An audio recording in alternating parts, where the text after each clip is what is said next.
पुराणों में हनुमान जी के जन्म एवं चरित्र का अनेक रूपों में वर्णन मिलता है। श्री हनुमान जी कहीं शंकर सुवन, कहीं पवन तनय, कहीं केसरी नंदन और कहीं आंजनेय के रूप में वर्णित हैं। आइए अब हम जानते हैं कि रुद्रावतार हनुमान जी की कथा।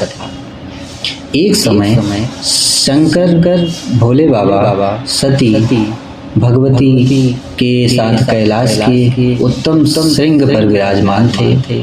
प्रसंगवश शंकर जी ने सती से कहा कि धर्म की रक्षा एवं राक्षसों के संहार के लिए मेरे प्रभु राम के रूप में पृथ्वी पर अवतार ले रहे हैं। सभी देवता भी अवतार लेकर उनकी सेवा करना चाहते हैं। शंकर जी ने कहा कि वे भी अवतार लेकर उनकी सेवा करना चाहते हैं।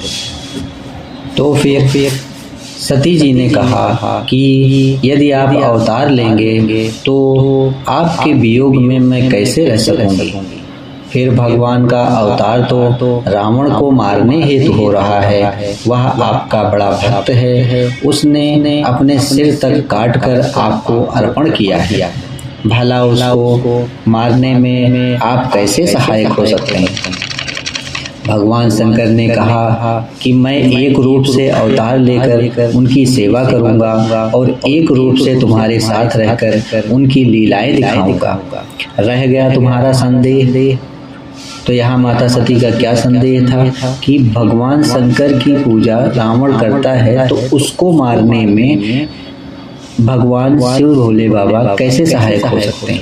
तो भगवान शिव उनके संदेह का निवारण करने के लिए कहते हैं कि रावण ने मेरी भक्ति अवश्य की है, पर उसने मेरे एक अंश की अवहेलना भी की है। मैं 11 रूपों में रहता, उसने 10 सिर ही चढ़ाकर मेरी पूजा की है। मेरे एक अंश को बिना पूजा किए ही उसने छोड़ दिया है। अब मैं उसी अंश के रूप में उसके विरुद्ध युद्ध कर सकता हूँ और अपने प्रभु श्री राम की सेवा भी कर सकता हूँ।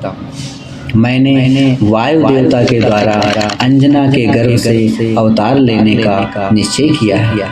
यह सुनकर भगवती सती अत्यंत प्रसन्न हो गई। इस प्रकार भगवान शंकर ही हनुमान के रूप में अवतरित हुए।